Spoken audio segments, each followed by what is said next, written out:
time for On Target Radio, Chicagoland's only radio show dedicated to educating, entertaining, and discussion of firearms, legislation, and your Second Amendment rights. Presented in part by the Illinois State Rifle Association, Illinois Gun Works, Pelcher's Shooters Supply, and Safer USA. Here's your host, firearm instructor, educator, and enthusiastic Second Amendment proponent, David Lombardo. And welcome to On Target Radio. We're back again. We're America's voice for the Second Amendment. I'm David Lombardo, and my co-host, Tim Dalan, across from the council here. Say hello, Tim. Hello, Tim. It never works out the way I plan it. How much do I pay you? Oh, nothing. That's right. Okay. You get what you pay for. Pretty much reins that in. Anyway, Tim and I will be here every Saturday night from 9 to 10 p.m. And Sundays, too. Here's the thing. I have the flu. I just got back from the SHOT Show, and this is going to be an interesting night. I was out in Vegas all week. And booze and hookers. Did the shot? No. I can't. No. But yes, you can say that, but not. Yes, it's going to be a long hour. Trust me. This is going to be a long. But every Sunday night, Tim and I will be here from 9 to 10 p.m. talking about all things Second Amendment, and that's your opportunity as a listener to call in and ask questions of our guests, or go to Facebook, like our page on Target Radio, and you can ask a question there. And Tim, tonight, I'm going to stop inviting Mayor Rahm Emanuel to come on our show and talk about gun control. And the reason why I'm going to stop is because I thought for quite a while, well, I do think that Mayor Emanuel has done some good things in the city of Chicago, and I like some of the things that he's done. But when it comes to gun control, he's a hack. I get that. And it's not, I suppose I was naive, but I thought he was an intelligent guy, and I'm not suggesting he's not intelligent, but he's just toting a party line. He knows darn well what he's talking about is not true, and so that little thing is over. Right. That's fine. Yeah, it is what it is, but we give it our best shot, right? But anyway, now I don't have to pretend that I like him anymore. Well, I don't want to go down that road, but I do think he's done some good things in Chicago. This just happens to be not one of them. Anyway, tonight we're going to talk about African safaris, and we'll take your questions and comments at 312-642-5600, 312-642-5600, or go to Facebook, like our page on Target Radio, and ask a question there. But first, it's David's rant of the week. Go for it. I will. Make no mistake, these are troubled times for those who believe in the spirit of the Constitution. Obama and his henchmen, on down to Illinois' own Quinn and Emanuel, would have the public believe a litany of lies designed to only narrowly accept what the Supreme Court has ruled. They scoff at the concept that the Second Amendment exists to protect us from them, precisely because they know the Second Amendment exists to protect us from them. They know well that emasculating our nation, reducing every citizen to a bleating sheep that feeds off the government trough, is the only way they can rule unabated, and an armed citizen does not a sheep make. It matters not if their true intentions are benevolent or malevolent. Subduing citizenry is unacceptable regardless. The press, never in the bag for the Messiah, bleats racism in the direction of anyone that so much as whispers disagreement.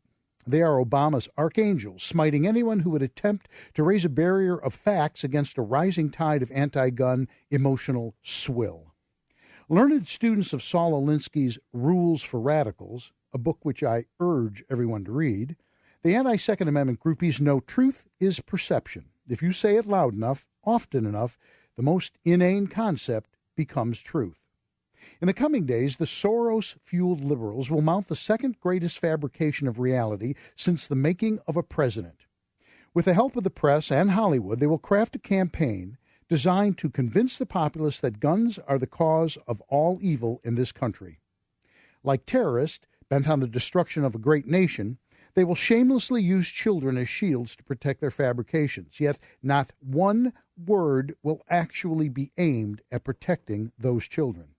Instead, they will all be focused on convincing the public that the Constitution of the United States is outdated, that the government has the right to regulate its citizens' ability to protect them from tyranny, and guns are an anachronism that need be relegated to the dustbin of history along with the real civil rights and not just those that fit the liberal framework. No vacation, no anniversary, no birthday party is more important than rising to the call for support when it is needed. Man the phones, march in protest, and start voting out every anti-Second Amendment political hack and often. It's time to divorce your personal gain from the electoral process. Be vigilant, be prepared, and be dedicated. The future of this great nation depends upon your willingness to stand up to the impending onslaught and do the right thing. And that, Tim, is my rant for the week. That was a good one. I bobbled a word, but I'm sick. I'm sick. Wah. Yeah, I know. Okay, so here we are. Tonight we're going to be talking about African safaris. You're listening to AM 560 WIND. This is On Target Radio. Our guest is Bill Jones, another old friend, in this case actually an old friend. Billy, how you doing? That's a little soft there, isn't it? But we'll get you on. Try that again. Hi, Dave. How are you? There he is. The sweet melodic tones of Bill Jones. Thanks, Dave. Bill is going to be talking about African safaris, and he's the man. You have been on how many? I've been to Africa 4 times. 4 times. Now, when I think of a safari, Bill, I see Hemingway, okay? And I see me in the role with the jacket and the rifle and, the pipe and the whole bit. I can do all that. Is that I what see you as the shovel behind the elephant. That I can believe. I don't have a problem understanding that at all, Tim. Don't you have something to do that's important? No. What is the modern safari like? I mean, is it still that Hemingway camping in canvas tents and thing? It can be. The modern safari nowadays is 2 weeks. You'll fly out from Atlanta. You'll fly to Johannesburg. For most of the safaris are done in South Africa, especially your first-time safarier. It can be done in a tent. I've stayed in tents, my wife and I, for 14 days. We've also stayed in chalets. You can make it just like what Roosevelt did in Hemingway with the khaki jacket and the big hat and the double rifle, and they call you Bwana. Do they seriously? They will. If you ask them to, they always call me Bwana. You mean wait a minute. You have to ask them to call you Well, that? they want to call you by your first name, but I say, please call me Bwana. See, here's the problem with Bill. You never really know when he's telling the truth or he's just kind of pulling your leg. They actually call you Bwana. Yes. What does Bwana mean? Like stupid American? I think it means boss in Swahili. And you don't call me Bwana? Why? I don't know Bwana, Okay, Dave I see. Lombardo. So There's a different English / American translation for what we would call you, but it is AM radio. I'm sick. You shouldn't take advantage of me. Really, you shouldn't. So you can do the 10 thing, but you also, can have pretty nice accommodations. Oh, there are too. accommodations there that are 5-star hotel type deals where it's a heated, air conditioned, it's a big, fluffy, king size bed with the indoor bathrooms, or you can do a primitive where you're in a tent where you have outdoor facilities for everything else. It depends on what you're looking for on your safari. There's many different types of outfitters. Is it different outfitters do it differently, or one outfitter gives you the option? Every outfitter does it differently. Some are they want it a little fancier, and some want it to be more truly like the way it was 100 years ago when you were in a tent, and as you're sleeping at night, the impala are running underneath the tent, and you can hear them scraping underneath the tent, making sounds. Or if you go to the bathroom in the middle of the night, you shake the door so that a monkey isn't inside the bathroom there drinking water out of the toilet. Well, that sounds interesting. Just sort of reminded me of Steve McQueen shaking the bush. There you go. I'm shaking it, boss. It wasn't Steve McQueen. It was Paul Newman. Oh. It's all right. It's okay. You're not old enough to know that. So tell us the difference. There's really there's actually 3 types of safaris. There's a photo safari, Correct. Of course. And then there's dangerous and there's plains game. Let's talk about those. Well, most people on their first safari do a plains game. A plains game would be your zebras, your impalas, wildebeest, kudus. That's kind of where people start. It's the basic start of your safari. Then you could, as you do it, your first and second trip, you start to get a little more into it, and then you would do a dangerous game, which is the big 5, which is lion, leopard, Cape buffalo, elephant, and rhino. And then actually some people would say the big 6, they include the hippo, because the hippo kills more people in Africa than any other animal. Really? Yes. Aren't they just like slow giant? Oh, no, you wouldn't. We've never had a run-in with a hippo yet, but they can be very dangerous. What, they just run you down? Is that it? If you're in a dugout canoe in the water, they'll just overturn the canoe and they'll attack you. Well, that certainly would be why they call it dangerous game. Correct. That's why we do this. That's why you pay $1,000 a day to go have this kind of fun. I expect that the whole thing has to be. If you're an adrenaline junkie, it has to really fuel that. It does. That's why you do it. Even a plains game, I would think would. You're in Africa. It's a safari. even Plains game, you could be out there where there are lions. We were shooting on my second safari, springbuck, and there were lions there, and we had 2 springbuck that were down. We had blood all over, and they wanted the springbuck, and they wanted the springbuck, and we could hear them making sounds and roaring as the one guy went to get the trucks. It was pretty hairy. All right, well, we're going to come back, and we're going to talk to Bill Jones about more African safari. You're listening to On Target Radio, and this is AM 560 WIND.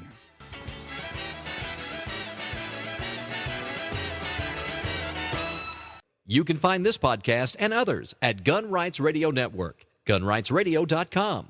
Podcasting freedom. I'm David Lombardo, president of Safer USA, Chicagoland's most popular firearm training school. We continue to offer our popular home protection and concealed carry seminar every month. This 8-hour seminar covers everything you need to know to safely and legally use a firearm for both concealed carry and home invasion, and qualifies you for Florida and Utah concealed carry permits good in about 30 states. Be sure to call and ask how we can help you raise funds for your organization or provide a guest speaker. We're also offering the NRA Basic Pistol Course and our Tactical Pistol 1 and 2. As always, I offer private one-on-one instruction for Basic Pistol, Chicago Firearm Certification, and Basic Home Defense. For further information, please call 877-954-3030 or go to saferusa.com.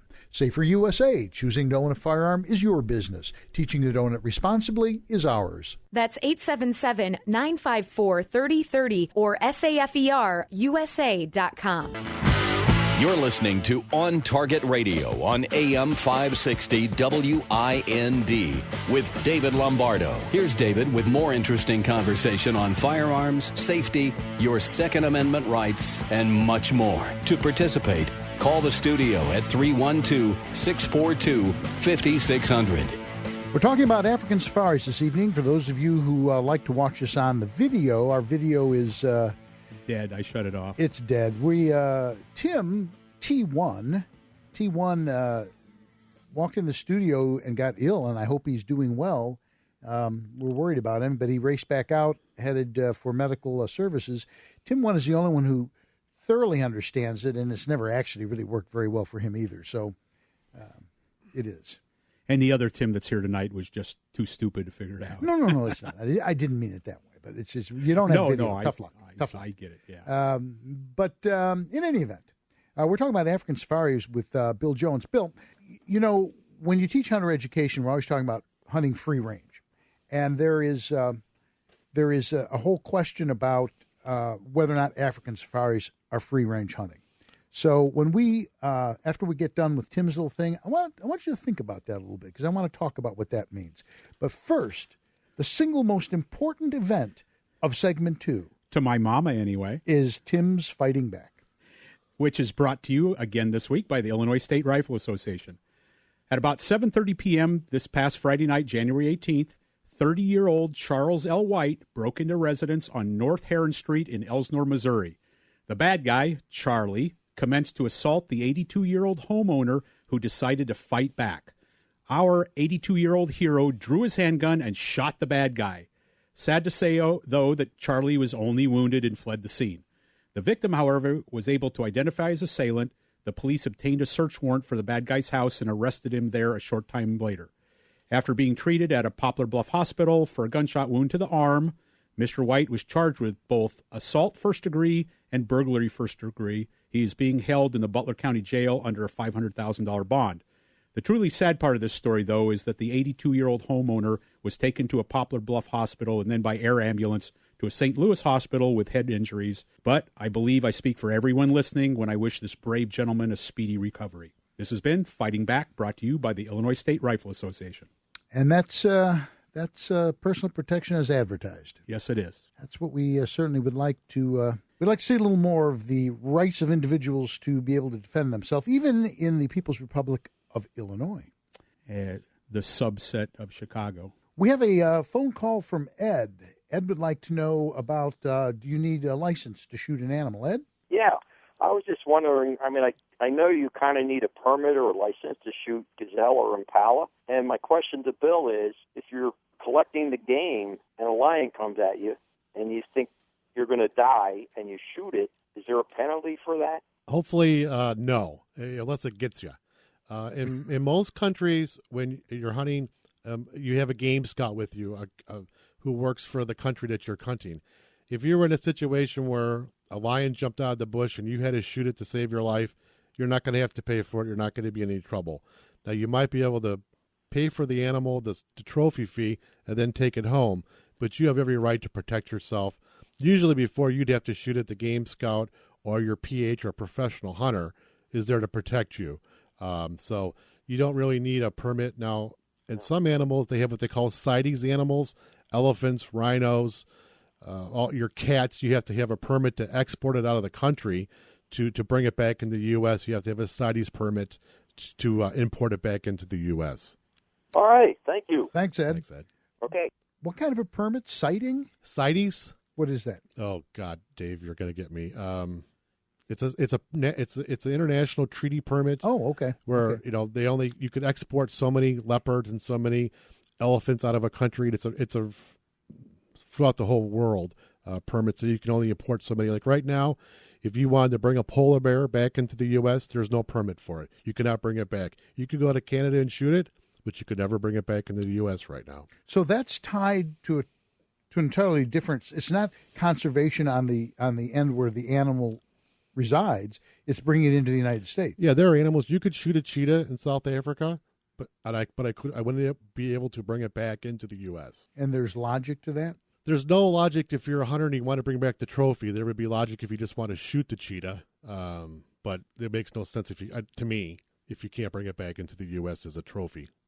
You're listening on Target Radio, AM 560 WIND. We're talking with Bill Jones about African safaris.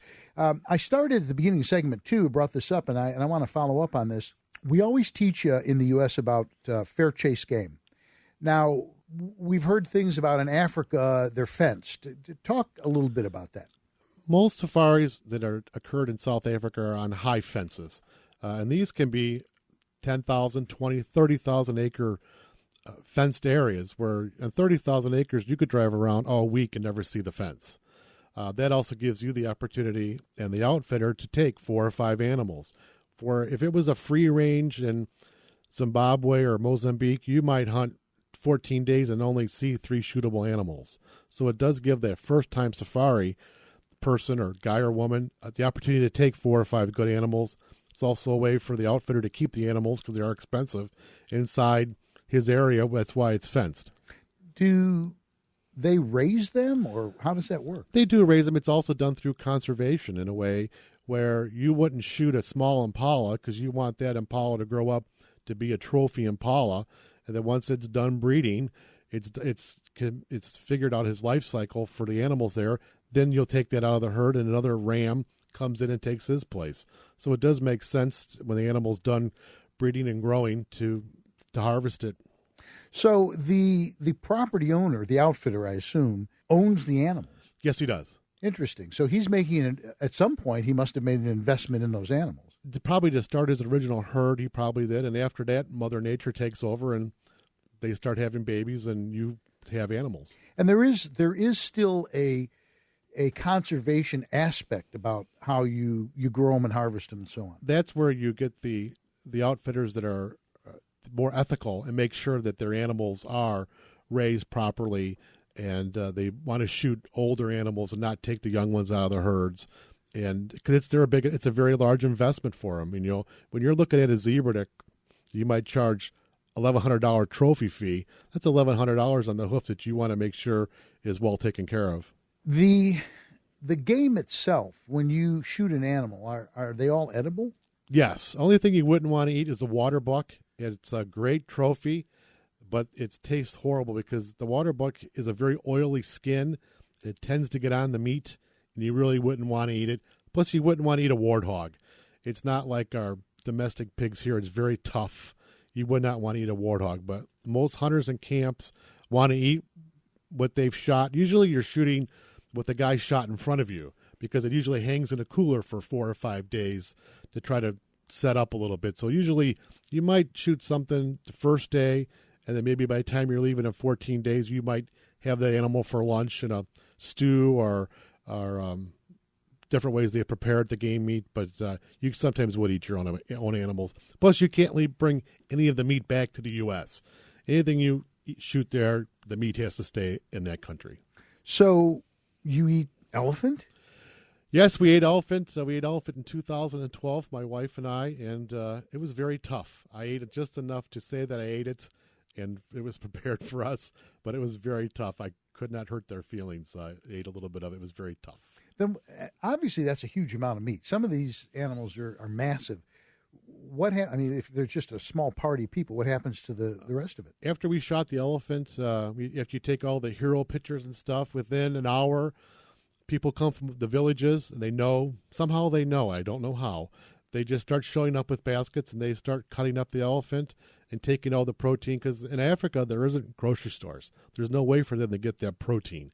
So they start taking, and then, of course, the outfitter gives them the meat.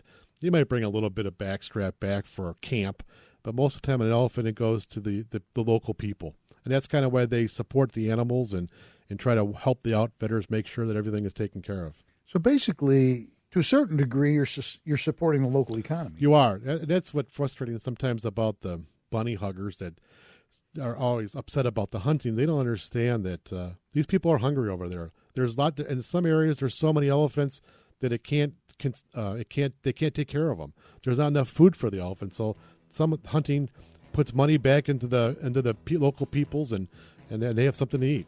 Okay, well, we're going to come back with more On Target Radio. We'll be talking with Bill Jones about African safaris. Right after this break, we're actually going to have Don Moran come in with the Illinois State Rifle Association and give us a legislative update and let us know what's going on. We'll be back after these messages. This is AM 560 WIND.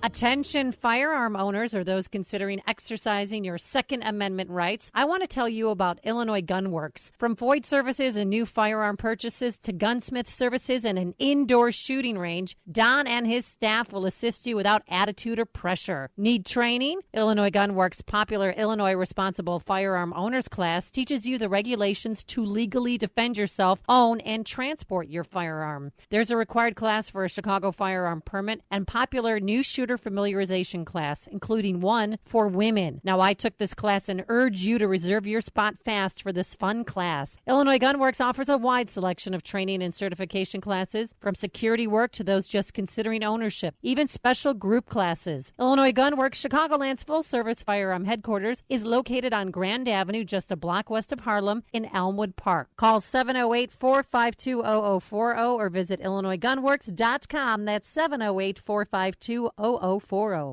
You can now hear Gun Rights Radio Network while you're on the go with Stitcher Smart Radio. On-demand news, talk, and more on your mobile phone. The latest episode is always available for you. No syncing needed and no memory or storage wasted. Available for your iPhone, Android phones, or your BlackBerry. Downloading is easy. Go to Stitcher.com or check out your app store. Stitcher Smart Radio, the smarter way to listen to radio. Gun Rights Radio Network shows can be found under sources. Hi, I'm David Lombardo, host of On Target Radio. You're living proof that radio advertising reaches listeners. In the 2 years I've been advertising on AM 560 WIND, Safer USA grew from 300 students a year to over 1,200. By coupling our On Target Radio broadcast with our Facebook page, we found our audience is steadily growing, and in only 2 months it appears we've exceeded 5,000 listeners. Over 34% are in the age group 25 to 34, 26% are 35 to 44. We have listeners from Rockford to Western Michigan and Southern Wisconsin to St. Louis. Thanks to live streaming on the internet, we also have listeners as far away as Germany, Japan, and New Zealand. On Target Radio is offering low-cost sponsorship opportunities on Chicago's premier conservative talk radio station. Advertising on AM 560 WIND has worked for Safer USA. Let me show you how it can work for you. Call 815-744-5487. Join the On Target Radio team today at 815-744-5487. You're listening to On Target on AM 560 WIND with David Lombardo. Here's David with more interesting conversation on firearms, safety, your Second Amendment rights, and much more. To participate, call the studio at 312-642-5600. We're back with more On Target Radio. And we're waiting for, we're going to hook up here with Don Moran, president of the Illinois State Rifle Association, get an update on what's going on. Don is on now. Don, how you doing? Hi, David. How are you? I'm doing good. We missed you at SHOT Show. Yeah, I couldn't make it this year. Well, we would have, we went out and we had a wild night on the town. Well, as wild a night as you can have with, Richard and Doug. What happens in Vegas stays in Vegas. Exactly. That's exactly right. What's happening in Illinois that we hope doesn't stay in Illinois? Well, so far, I think we've got about 5 gun bills that have been introduced. The legislature's not in session until the 26th, but that doesn't mean that they can't file bills. So they can file them, get them started, and they just can't get together and talk about them until they come back to session. What kinds of things are we talking about now? Oh, it seems like the grand idea may be to try and hook us with some of this magazine capacity bans and semi-automatic bans and tie that to a concealed carry bill that the court has ordered them to pass. So they are indeed crafting a concealed carry bill, but putting parcels in it to make it as unpalatable as possible? Right. But we weren't mandated to do any of this other stuff by the court. They were just mandated to pass a concealed carry bill. So we'll see how it all works out. I know our membership, 20 days into January, and a couple weeks after the lame duck session, and our membership of the State Rifle Association has gone up about 10%. Wow. Which is, in real numbers, is pretty significant. I know I talked to a couple of friends within the ISRA that helped get out the membership drive this weekend at a couple of local gun shows, and they were seeing numbers that for signing up people I've never heard of before. Yeah, the numbers. Well, just the number of people at gun shows is at a peaking right now, I think, because of what's going on. And SHOT Show was packed. There were over 60,000, I believe. The number of people that are joining our organization right now is just phenomenal. Now, when you say one of the things they talked about is banning semi-automatic, are we talking all semi-automatics, pistols, everything? Essentially, yes. And because I don't want to get into too many details, David, because we'll teach them how to write a bill, maybe. So I'm not sure they'll ever learn that. Essentially, yes. And some of our own members and stuff come back and say, you guys are inflating this and you're making it bigger than it is and blah, blah. But, semi-automatic firearms have been around since the 1880s. Essentially, they all work exactly the same. There's only 2 principles. Either they work by a blowback or they work by gas-operated. And functionally, they're all the same. So if you have a semi-automatic firearm with a removable magazine, functionally, that thing is no different than any other semi-automatic firearm. So the only way that they can identify these things then and call a certain kind of rifle something different is by cosmetic features. And we know the ridiculous part of that entire argument is that you can have 2 identical rifles and put a pistol grip on one of them, exact same rifle, and all of a sudden the one with the pistol grip is illegal and the other one is not. Correct. Yep. You're listening to AM 560 WIND. This is On Target Radio. We're talking with Don Moran, President of the Illinois State Rifle Association. Don, when are these bills likely to see daylight? Well, they go back in session, I believe, on the 26th of January. So we're not, we're less than a week away, or a week away. Must not be the 26th. It would be Tuesday, near the end of the month. Well, and I assume that we will have to get back and man the phones when that starts again? Absolutely. Make sure that you're go to www.isra.org and sign up for the email alerts. That's our fastest and quickest way to contact everybody. Make sure you become a friend on our Facebook page and you follow us on Twitter. Anytime we post anything on our Facebook page, it automatically gets tweeted out. So that stuff goes up and it's in people's hands immediately. And how does one become a member of the Illinois State Rifle Association? If you go to our website, which you guys mentioned about 20 times during your show, and I just said it again, but it's www.isra.org. There's an online store there. You can just go right to the store, and you can sign up online. And 1 year dues is? $25. $25. That $25 supports how many lobbyists in Springfield?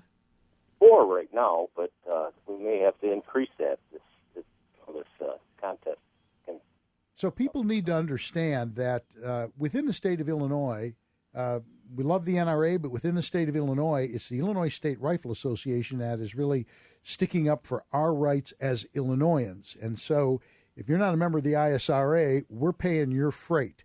So my suggestion is either get rid of your guns or pony up to the bar for $25 and become a member of the ISRA. There's about 1.4 million FOID card holders in the state of Illinois. So there's a lot of fellas out there and ladies out there that still are members of the ISRA. All right, Don. Well, thank you very much for calling in. We appreciate it as always. Thank you. You're welcome. Night, Don. Thanks. And we're going to be back with more On Target Radio after these few announcements. For 35 years, Pelcher's Shooter's Supply has served the Lansing area. Pelcher's offers new and used firearms sales, appraisals, and gunsmithing service. Pelcher's new spacious showroom has hundreds of major brand firearms and supplies, and PelcherGuns.com features daily specials. Pelcher's Shooter's Supply, on the corner of Ridge Road and Henry Street in downtown Lansing. Online at PelcherGuns.com or call 708-474-0662. You're listening to On Target on AM 560 WIND with David Lombardo. Here's David with more interesting conversation on firearms, safety, your Second Amendment rights, and much more. Well, we pulled Bill's wife in, Annette, and we put her here at the bar. And hello, Annette. Hello. Thank you for coming in, even though you're kicking and screaming all the way. You have actually accompanied. Do you go every time he goes? Yes, I have. So you've been on every one of his safaris? Every single one. You've hunted some, and others you've just pointed and laughed at him? Yeah, pretty much. There you go. So I'm sure a lot of women, there's probably a lot of husbands, and I don't mean to be stereotypical. I'm sure there are many women who want to go on a safari. But men tend to be a little less concerned about the accommodations and what the life is like than, I think it's fair to say, than many women might be. So I would anticipate there are a whole bunch of men out there going, yeah, I want to do that.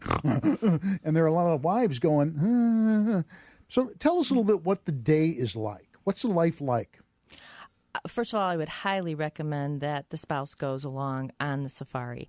The safari itself is just such an experience from sunup to sundown. You have the sunrise, the sunset, and everything that goes in between. It's 5-star accommodations no matter where you're at. We've been in Botswana, we've been in Zimbabwe, and then also in other parts of South Africa. And you can spend your day, if you don't want to ride on the back of the truck and you're a non-hunter, you can actually stay back at the lodge. Sometimes there are spa services, or if they're not right at the accommodations, they will take you shopping and other sightseeing tours. We've done a lot of cultural type of events. We've also gone through the Kruger National Park. We've done a couple of other national parks that they have. So your day is pretty filled. You can't believe that the day has actually done by the end of the day. So, and the meals are usually, 5-star. It's incredible. You have wine with every meal at dinner. If you want it at lunch, they'll give you it at lunch as well, too. Some of the accommodations, they do high tea as well, too. So it is kind of nice, pampered. I'd love to see Kruger. I'd love to see the falls. Oh, the falls were fantastic. You always see that in, backdrops in movies and things, but I'd love to see the falls. The problem with the falls is there's no fence around it. There's a little bit of brush, and you could go right over the edge. Seriously? Yeah, there is no 3-guard railing like you see at a park here. There's thorny bushes and then drop. And there are people there are standing so close, and it's all wet from the mist, and you just wait for someone to go over the edge. I'll be darned. Yeah. Now, without being too indelicate, the private aspects of being, they have toilets, they have water. How does that work? Actually, the accommodations, you can either stay in a tent or in a chalet. And in both cases, you have your own attached shower and toilet. It's all, attached.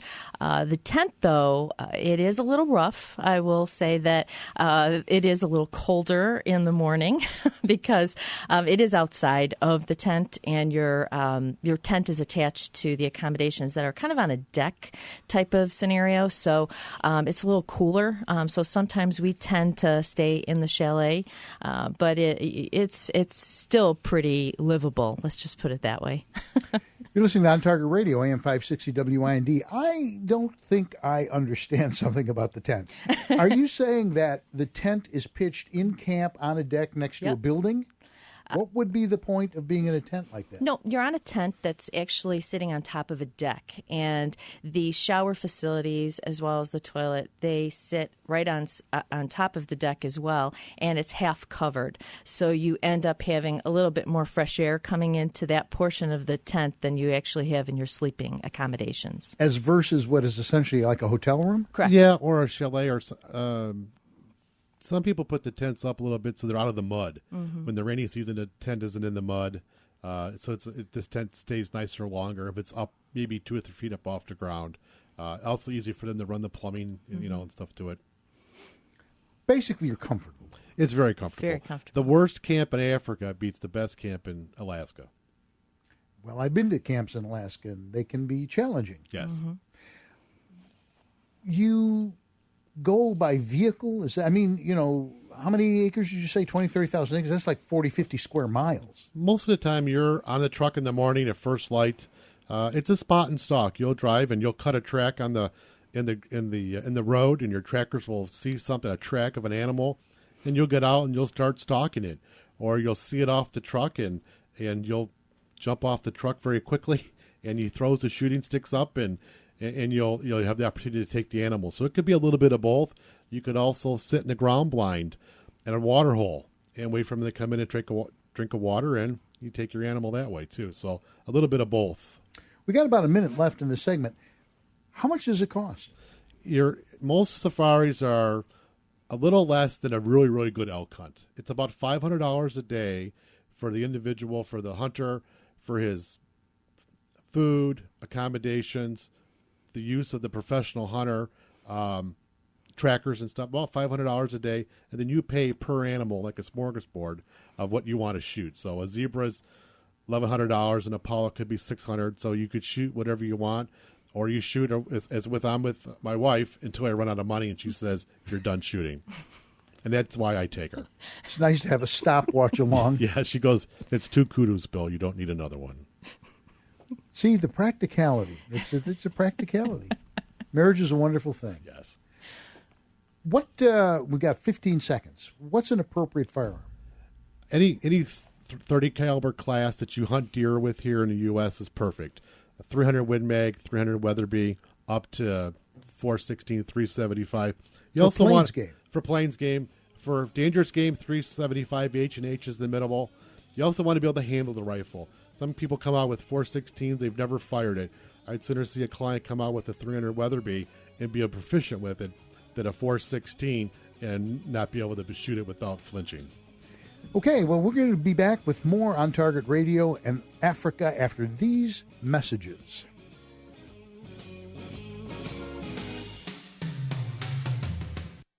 Attention Chicagoland! The all-new Chicagoland Gun Show is coming to the Stevens Convention Center in Rosemont Friday, January 25th through the 27th. Join AM 560's On Target Radio hosts David Lombardo and Tim Dalan for 3 days of shooting, sports products, and firearm education. Learn from the experts. Seminars focus on the basics of tactical shooting, the truth about self-defense training, selecting a home defense firearm, protecting your gun rights in Illinois, women's programs, up-to-the-minute news on Illinois concealed carry, and more. All seminars are free with your $10 paid admission. Plus, attend Safer USA's 4-hour Utah concealed carry class for only $25. As a special bonus, your Chicagoland Gun Show ticket gets you full access to the co-located Chicago Outdoor Sports Show. Buy your tickets online now at chicagolandgunshow.com to save. That's the Chicagoland Gun Show, January 25th through the 27th at the Stevens Convention Center in Rosemont. Tickets and information online at chicagolandgunshow.com. Don't miss it. The Bill Pay Shuffle. You just did it. Can't pay this bill, stall this bill, pay this bill, or else. Shuffling bills, loans, and working overtime are not your answer. Earning more money is, but you have so little time. IncomeAtHomeUSA.com. With a computer and a bit of time and desire, you could be banking serious money from your kitchen table. No home sales parties and no pressure. IncomeAtHomeUSA.com has been helping our listeners for over 10 years. So stop the Bill Pay Shuffle. IncomeAtHomeUSA.com. Listeners, here's an amazing way to earn quit your job money from home. IncomeAtHomeUSA.com wants listeners who want to work from home. I have to tell you, it's the best decision that I ever made because we replaced my income and my husband's income. This business has allowed us to quit our jobs, and we're both at home full-time and loving it. Best decision I ever made. They're even giving away $1,000 to someone just for checking them out. IncomeAtHomeUSA.com. IncomeAtHomeUSA.com. IncomeAtHomeUSA.com. You're listening to On Target on AM 560 WIND with David Lombardo. Here's David with more interesting conversation on firearms, safety, your Second Amendment rights, and much more. And we're back with Bill Jones talking about African safaris. Bill, tell the folks, you're like kind of a rep for these guys now, right? Yeah, I am their North American Hunt Coordinator. And you even have a business card. I even have a business card, Dave. It's amazing. That's great. And if you would like to go to Africa, you can visit the website at www.adventuresafrica.co.za, or you could send me an email at wfj470@live.com. So up front, you're going to pick a number of days. Is that how it works? And you pay $500 a day? Yes, you could do that. Or sometimes we have packages. You could say how many. You might want to only go for 7 days and do 5 days, 6 days sightseeing. It's your safari. We can tailor to whatever you would like to do. If you bring your children along, we have lots of people bring their kids, and it's your safari, and we can make it to whatever you would like. Is there a fee to bring a firearm in and out? No. I'm going to say no. It's hard to remember sometimes. Most people you hire, it's called Air 2000, and they will help you import the rifle into South Africa. It is a lot of work, paperwork-wise. You think we have laws here. It's theirs. It's terrific. They make it very difficult. The reason I ask is somebody was telling me the other day, in fact, it was at the SHOT Show, that they give their gun to the guide, saying it's cheaper than bringing it home. Like in Zimbabwe, we had to pay to get in.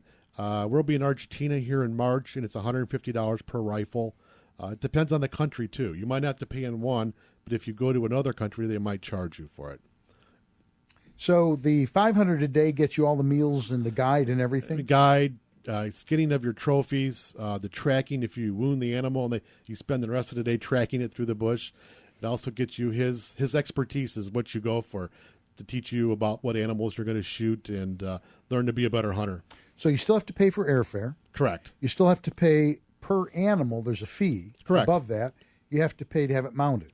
Correct. And shipped. Correct. You can do it two ways. You can bring back, you can have your trophies, they call it dip, ship, and crate, back to the U.S. to your local taxidermist. Or with us, we have Derek Robertson Taxidermy. It's Dean's dad. And we can do the taxidermy right there and send it back to you in one very, very large crate, all ready to go, and you hang it on the wall. What more could you ask for? And you have them hung on your wall. Yes, I do. We have seen them.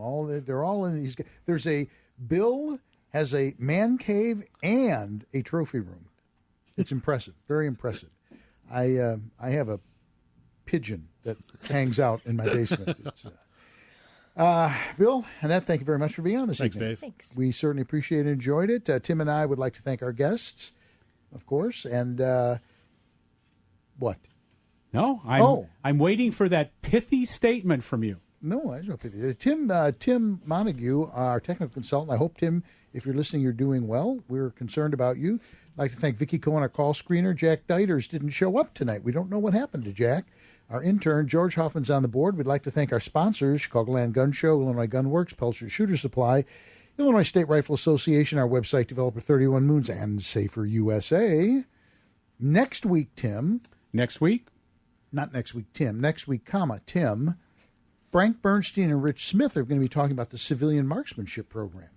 Oh, I have questions for that, too. It's Good. Very interesting. That's going to be interesting. Yes, Very interesting.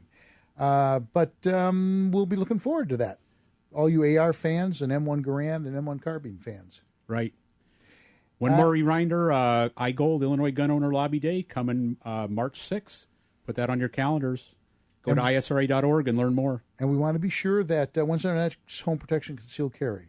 February 9th in Joliet at the Elks Lodge. There you go. March 6th in West Chicago at the American Legion. That's it. Until then, we hope that you will tune in next week for more On Target Radio. And go to Facebook and friend us. Thanks for listening and say goodnight, Tim. Good night. We hope you'll be back next Sunday at 9 p.m. for more On Target Radio. And Yes, thanks, we do. Mike, for making it all possible.